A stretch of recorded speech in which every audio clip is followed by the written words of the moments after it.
stop the funk. I can't stop it. I can't stop the funk. I can't stop it. I can't stop the funk. I can't stop it. I can't stop the funk. I can't stop it. Yo, it's your boy Kenji, man, and I got another Kingdom chapter review. This is chapter 701. The title is The Great General's Return. Now, let's get into it, man. This is going to be a review, a breakdown, whatever you want to call it. Let's get it, man. In the last chapter, we seen the aftermath of what happened with Kanki executing all those Zao soldiers, 100,000. And now we are back into the Zao capital as we see the family members of those soldiers are very upset. They're very mad. And a lot of them want to join the Zao army, and they want to fill in the holes that their family members, left, right? They're dead and gone. The Zao civilians are crunk. They're like, we're not forgiving these people. We are not forgiving the Queen. And just like Kanki said, Sai, you're going to have to kill more people, bro. You're going to have to kill these people, bro. It is what it is. Now we go into the courts of the royal capital where we see Prime Minister Kakukai very upset, nervous. He really doesn't know what should be done. Now, a new face that we see is Lord Kanzo. Lord Kanzo is speaking of a different matter where a lot of the rich merchants of Zao are, probably going to attempt to leave. So they're going to have to shut down the city, close it, because if the merchants leave, the people going to leave, and you ain't got no capital, all right? Now, once that has been said, another lord or minister, whatever you want to call it, calls out Lord Kanzo talking about, hey man, I got word that you are preparing to leave as well. And Lord Kanzo is like, duh, we are the heart of Zao. We are not like these frivolous peons. If we go, Zao is gone. And, a lot of them are like, yeah, you're right, man. And then Kakukai is like, no, shut up. That is wrong. Because he understands that if they leave with the king, and it's like their positions are forfeit, right? Y'all no longer want to be lords or prime ministers. Where are you going to go? Where are you going to go? So that's how he's thinking of it. And Lord Kanzo agrees immediately. All of them agree immediately because it makes perfect sense. Because what are you going to go? You going to go Seka City where Riboku is? They're going to kill y'all. But after that, they come up with a plan to go get Lord Rimpa, the former great general of Zao, who is still on the battlefield fighting Wei. He's fighting Wei. And I'm thinking like, hey, go home, man. You better make sure you stay alive before we get there. Because you was talking a lot of stuff, man. Alright? Wait till we get there. You better defend Rimpa. Because Rimpa is in his 70s and he's just smashing through him, right? And so the envoy shows up crying and, he's just so happy to see a Rimpa. And, Rimpa already knows what's going on. He heard about what Kanki did. And he agrees before he even asks that he's going to come back and help Zao. Now we go back to the courts where Kakukai is actually surprised that Rimpa would do this. And he's like, maybe, and everybody's like, yes, Rimpa's going to come back and save us. But Lord Kanzo, he says that, are we sure that, after he saves us, that, there isn't going to be no problems? Because Rimpa lost his position from speaking out against King Tojo, who was a pedophile. Now, this king that they have is actually even worse than Tojo. He's out here torturing people, man. Like I think he's doing a little bit worse, people.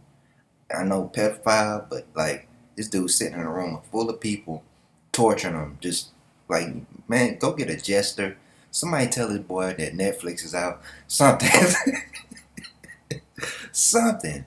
So they believe that Rimpa is not going to sit idle, and he's probably going to try to get revenge, probably from Kakukai. They probably have a history, and that he's not going to want to serve another king like that.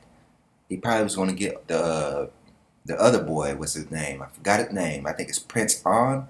If I'm mistaken, I'm sorry, but that's what they're going with, right? And so they forged the letter of the envoy because the envoy let him know that Rinpa is still in good health even at his 70s. So Kakukai he forges it saying that Rinpa had to get up multiple times to go pee, meaning he's not healthy. We can't have a general who can't even hold his own urine, right? And so straight up lie. The envoy is mad about that. He wants to go speak with the king. So Prime Minister Kakukai and Lord Kanzo get rid of him. Pop! Get out of here, bro. So these guys are really trying to save their own ass, right? Before they save Zhao. It's very messed up, but this is the situation they are in. So they basically have no other choice but to get Riboku. They were gonna pick the boy, what's his name, Chokatsu, but they said if we can't deploy Chokatsu right now, or they probably gonna be in danger because I'm assuming that Chokatsu is the last general that's defending them. Now, also know that Chokatsu was the general that was leading that 450,000 man army that was going against Hakuki, one of the Queen's great generals of the past. That was just like 30 years ago, people. It's not that long ago. And what happened is he rushed in, right, with a large army.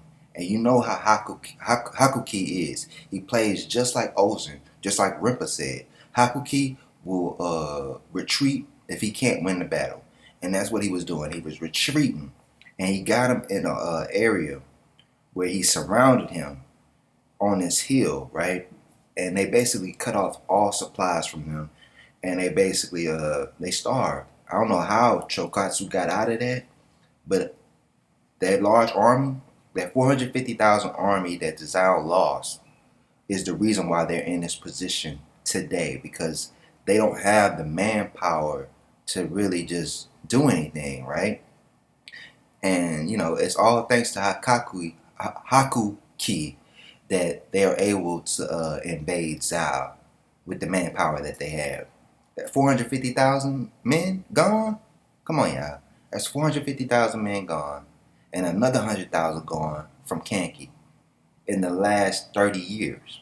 You can't just raise people. Like, it takes good 20, 30 years to get experienced soldiers back on the battlefield every generation. So they just wiped out almost 500,000 soldiers in the last 3 decades. So this is why you have them depending on Riboku, even though he was just a person that was a general up from the north who was fighting the Xiagnu, and they brung him down because a lot of the generals like Rinpa, Rinshouju died from a bad health. Rinpa left Zhao. The whole country was weak. It's just this is the main reason why Quinn picked to take over Zhao first, because they are in a weakened state. Now, Kakukai, he didn't want to do it, but he had to go get Riboku back. So Riboku is back in the battle, y'all, and we're about to see Riboku versus Kanki. Now, we know that Riboku knows the weaknesses of Kanki from watching his battle against Kesha, who was going to be the next Zhao Great. He was going to be the next one. So Shen took that guy out. So how many? They don't have that many more great generals. Now, Riboku is coming with Shiba Sho. They've been hyping up Shiba Sho, the Lord of Seka, for a long time. He bringing all those guys with him, Kane, Shanshuji, and what's the other guy who we never see his face, but I forgot his name. He's a no name to me. I don't care. But hey man, it's about to go down. It's been a year. That's what they're telling you. That it's been a year from the last chapter. They went up a year, so it's been a time skip. So Riboku has already been making moves, and now Kanki is moving up to Hayo or Haibu, Haibe, whatever you want to call it. Japanese, Chinese is all mixed up sometimes, but it's about to go down. Kanki versus Riboku. We about to see it, people. Don't be spoiling it too, man. Y'all know y'all love to spoil stuff, like, cause y'all then read history on China and the Warring States periods. Don't spoil it for people who are just getting into the show. I think that's one of the main reasons people don't like Kingdom people, cause you keep spoiling the show. Stop spoiling in the comment section. All right, act like you don't know what's going to happen. All right, we don't know. We don't know what Kanki's going to do. We don't know what Boku's going to do. But I do understand why Riboku knows Kanki's weakness. But all you gotta do is go back and watch the battle between Kanki and Kesha, and you'll see the reason. You'll see the weakness right there. We ain't gonna give it to you no more. All right. I'm tired of spoiling it for people. Just enjoy the show, people. It's your boy Kenji. Subscribe, comment, like, share. Do all the thug dizzle. I'm out.